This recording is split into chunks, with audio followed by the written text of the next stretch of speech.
In 2010, Capcom and Inti Creates cranked out another retro throwback Mega Man game. Mega Man 9 had been so well received that Capcom would be stupid not to try again. Mega Man 10 was released, and hasn't received the same love as Mega Man 9. Maybe because gamers weren't craving for another, and maybe because it didn't really seem nearly as well crafted as the previous title. Personally, I don't really remember the release of Mega Man 10. At the time, I had gone back to college, I was working full-time, I was playing in a band, I was doing the Army Reserves, just wasn't at the top of my priorities. But I do know that I downloaded it about that time, but I just don't think I sank a whole lot of time into it. Mega Man 10 tries to pull the whole Wily didn't do it for the umpteenth time. A virus is spreading to robots across the world called Roboenza. The virus is either incapacitating robots or driving them mad. Dr. Wily was developing a cure for the virus, but his equipment was stolen by 8 robot masters. Mega Man decides to help Dr. Wily by getting his equipment back. After defeating the 8 robot masters, Dr. Wily is shown to be the mastermind behind the plot, as he always is. At this point, the developers kind of had to be in on the joke, right?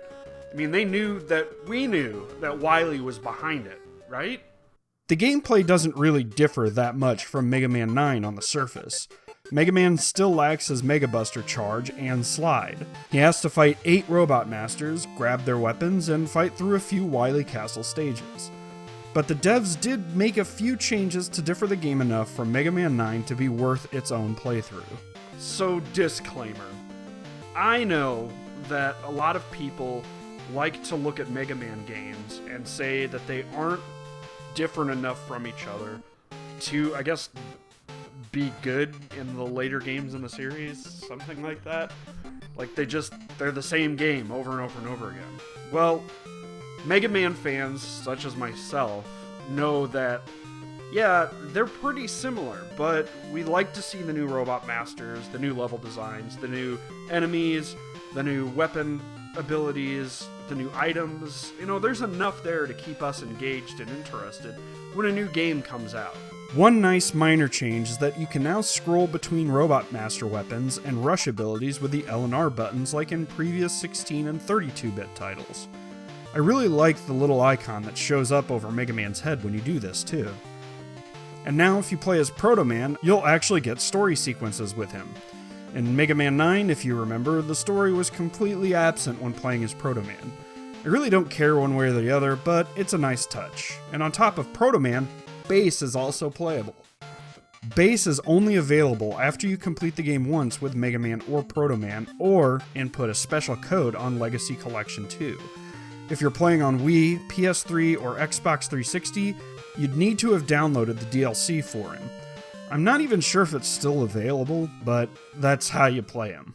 Proto Man plays exactly how he did in Mega Man 9. He has the charge shot, the slide, the ability to deflect shots from his shield while he's jumping, and takes double the damage Mega Man does.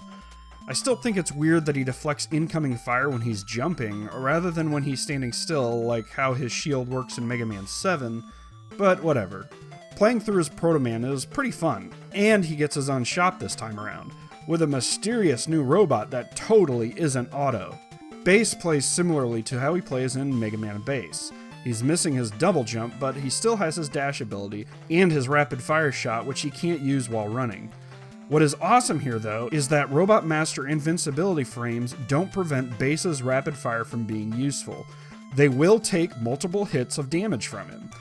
Also, you can knock shields off Sniper Joes and face masks off of shield attackers, and that's really neat. Honestly, I had more fun playing through the game as Bass than Mega Man. It's not that the game isn't solid with Mega Man at the helm, it's just that Bass moves quickly and it just changes the whole game.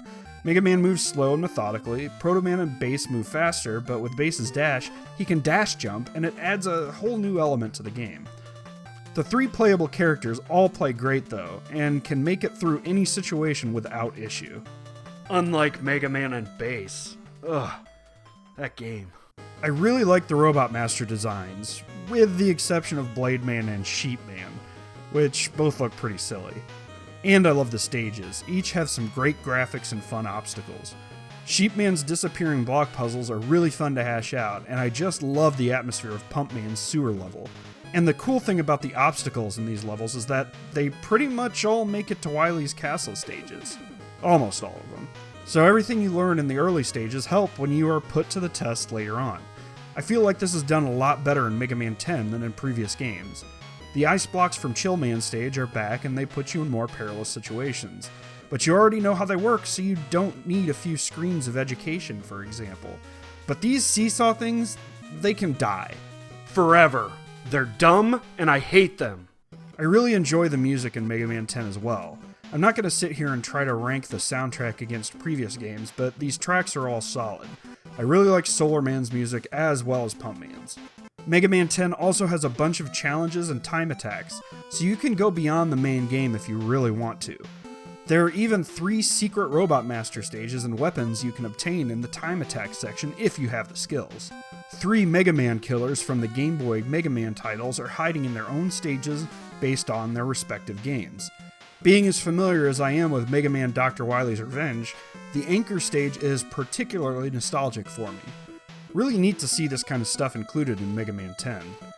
I believe you could only face these guys if you bought the DLC for them originally, but again, if you're playing on the second Legacy Collection, it's free once you beat the game or input a special code.